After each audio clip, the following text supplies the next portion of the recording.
Welcome, everybody, to our conversation on flexibility, agility, and resiliency in the commercial real estate and real assets industry.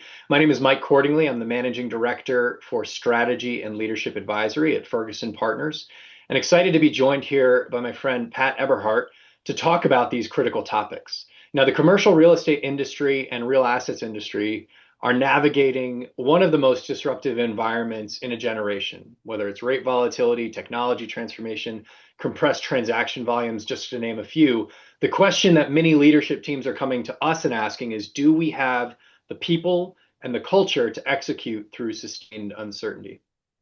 We actually recently surveyed CHROs across the industry, and the signal was pretty clear. Agility ranked as the number one among behavioral attributes most critical to success over the next 5 years, followed closely by a collaborative mindset, growth orientation, resilience, and flexibility. And two-thirds of these traits were ranked as extremely or very relevant right now and into the next 5 years by our survey participants. Broader industry research backs this up. Recent research from Harvard Business Review argues that resilience alone is no longer enough. What organizations actually need is adaptability grounded in agility, and building that into culture, leadership models, and workforce behaviors is one of the defining people and business challenges of this moment. Knowing that these qualities matter and actually doing something about them is very different. So today, as I said earlier, I'm excited to be joined by someone who has spent his career living that question. In environments where flexibility, agility, and resiliency go beyond just words you speak and instead actions that you have to live every day. So a little bit about Pat before I invite him to talk about himself, which is Pat is a Virginia native. He's born in Fairfax, Virginia, and a U.S. Navy SEAL officer. He's spent the past decade leading high-stakes teams across counterterrorism and complex, strategically sensitive missions. His career has centered on operating at the intersection of technical innovation, interagency coordination, and mission execution, consistently delivering results in ambiguous and high-pressure environments. In parallel to that, Pat, in his personal life, is an accomplished ultra-endurance athlete, winning multiple races and setting the Virginia state record for most miles run in 24 hours. Now, across both domains, his focus is the same: sustained superior performance under pressure. If that weren't all enough, when he's not on uniform or on the trail, Pat and his wife Kelsey are on the sidelines of swim meets and soccer games, raising their three young boys in Virginia Beach, which is actually how I first got to know Pat. And so that's the conversation we're excited to have, which is what can leaders and organizations in our world of real estate and real assets learn from these laboratories that Pat has trained and competed in? So Pat, before we get into your background, how many miles did you actually run in this Virginia record-setting race? Was 128 miles over a 24-hour period. 128 miles over 24 hours. All right, we're going to get into that race in just a few questions. But Pat, tell us a little bit more about your experience as a Navy SEAL, ultra runner. What's been this through line or this commonality in your story to date? Yeah, first, Mike, I want to say thank you for that introduction. That was phenomenal. And then also thank you to both you and the Ferguson Partners team for hosting me today. I'm really excited about this discussion because I think there's a lot of alignment between my background and then the topics that we're going to discuss, as well as what I hope we can both bring to our respective industries after this discussion. Great. In terms of my background, I spent the last decade as a SEAL officer leading high-risk teams in highly uncertain environments. And then outside of that, competing in ultra endurance events, some of which, as we mentioned, are in excess of 24 hours. And the through line there is pretty simple. It's operating or performing effectively when the conditions are not ideal. You don't get to control that environment, but what you do get to control is your response to the environment. And over time, I've become very focused on how individuals and teams maintain performance when things get hard, ambiguous, or don't go quite as well as planned. Love that, Pat. It's bringing to mind the common Viktor Frankl quote from Man's Search for Meaning around the space between stimulus and reaction is our ability to choose. And it's one of the most important choices that we get. So, Pat, it seems like you live that day to day. I'd love to hear a little bit more about when you think about flexibility, agility, and resiliency, Do you feel like those are really three different things, or are they all melded into one, common approach? Mike, I think there's a really interesting fusion between flexibility, agility, and resilience. And I view them as being connected, but they are certainly distinct. I think that flexibility is looking at your willingness to change. Agility is looking at the speed in which you change. And then resilience is about your ability to sustain performance throughout that change. So in practice, you need to fuse all three of these, but it's the agility, the speed in which you change that really drives the other two into action. It's so interesting to connect this idea of speed and agility as the really the trigger point that allows for flexibility and resiliency potentially quickly, but downstream. And I have to imagine, Pat, in the world in which you operate, whether it's high stakes military operations and training, or in your ultra endurance, that there's probably moments where that speed of decision making, that speed of choosing to change or adapting to change, is really a significant factor in your success. Can you take us through maybe a moment or two where that plan that you had fell apart and you had to adapt in real time? Would love to hear some examples there. Yeah, absolutely. So I think one of the most relevant examples, and I'll give a couple from both the SEAL side as well as from the ultra running side, but I think one of the most relevant examples from the military side was leading a first of its kind initiative that really had no clear playbook. There was no defined funding pathway for how we were going to enact a cost sharing agreement, and it required aligning a multitude of different stakeholders that had never worked with each other before. So we didn't have those pre existing relationships. The environment that we stepped into was constantly shifting, requirements were changing, and alignment across the government entities was not entirely clear. But my role became less about having the answer and more about creating that clarity, mapping stakeholders, identifying decision makers, and then continuously adjusting the plan while maintaining momentum. Because what I had to keep at the forefront of my mind was that the timeline was compressed and speed and agility was of the essence. So as I approached the problem, it was about assessing what I saw in front of me. It was about analyzing that information to develop different courses of action and then executing on what I felt to be the best course of action given that moment. And so ultimately, in doing that, we were able to secure senior level approval and then go out and execute the mission. And that experience reinforced that adaptability isn't about being reactive, it's about proactively structuring chaos into something that is executable. Structuring chaos. That does sound like something I hear my clients in the real estate, real assets world talk about a fair amount in terms of at least the chaos piece of it. And they'd like to figure out how they can better structure it. So, Pat, thanks for sharing that example. And I also love the assess, analyze, execute mental model. And it sounds like that's probably an iterative process that you go through pretty frequently. Is that right? It absolutely is. And I'll tell you, giving an ultra running example, tying in that 24-hour race that we mentioned, there were certainly moments throughout that race where I had to go through that process and it wasn't clean. I can distinctly remember looking down at my watch about 4 hours into the race. It's 11 a.m. on a Saturday morning. And I thought, how in the world am I supposed to continue running for another 20 hours? And quite frankly, it was overwhelming to think about the extent of time and the number of miles that I was going to have to put in before I ultimately reached this finish line. But it was about taking that framework of assessing how am I feeling right now? What do I need nutrition wise? Do I need to switch shoes? Do I need to have a pacer come in? Going through that analysis process and then executing. And as you do that iteratively, to your point, that's where you're able to take this massive goal that seems intangible at the start and break it down with a systematic approach where you can then get there at the end of 24 hours, 128 miles later, barely intact. Gosh, Pat, 4 hours in and you're already questioning it. I'm not 20 to go. That is just amazing to hear about. And, there's this common phrasing of bend but don't break. We heard a lot in sports. Um, and I'm curious, obviously, this is a great example of somebody who may have bent but didn't break. So what do you think separates people who have that mentality of willingness to bend, willingness to understand their limits, but then not breaking? And not only what separates, but is that something that's trainable or is it just innately wired?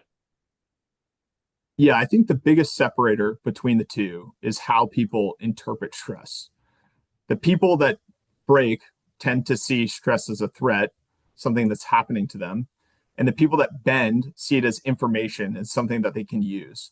So again, when I looked down at my watch 4 hours into the race, felt like I was bending, it was about what do I do with this information? Do I allow it to take over my cognitive process? And do I quit and step away? Or do I go through that, assess, analyze, execute, and keep moving forward?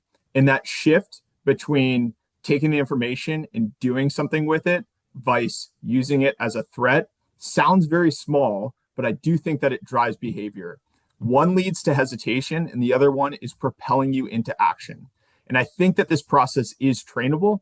I think that's why some of these races require 6 months before you go and do them. It's not just about the physical component, it's about training your mind to think in that way. And on the SEAL side of things, we deliberately put people into controlled, high stress environments where they can build confidence in their ability to respond effectively. So, an example of that is during the diving phase of our initial basic underwater demolition SEAL training out in Coronado, California. There's a specific test where the instructor staff has you in the pool on your scuba diving rig, and they rip out your regulator, tie it in knots, and expect that you go through a very deliberate process of reorienting yourself, reestablishing your air source, and then checking back in with the instructors. And what they're trying to do here is see how does this candidate respond under stress? When I take away their air source and you have that inherent desire to get another breath, are they going to be able to come back to the very systematic approach that we expect of them? Or are they going to let that chaos consume their mind and drive their actions? This idea of the role that stress plays, where stress can cause perceived as a threat can cause hesitation, whereas perceived as information, which propels you to act, is just such a powerful mental shift.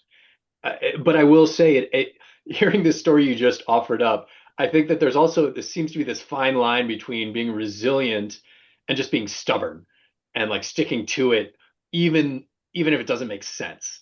Not to say that the training didn't make sense, but goodness, I know if somebody took away my air supply, my immediately thought would be, what the heck? What are we doing here? But that also shows the difference between a yourself and me.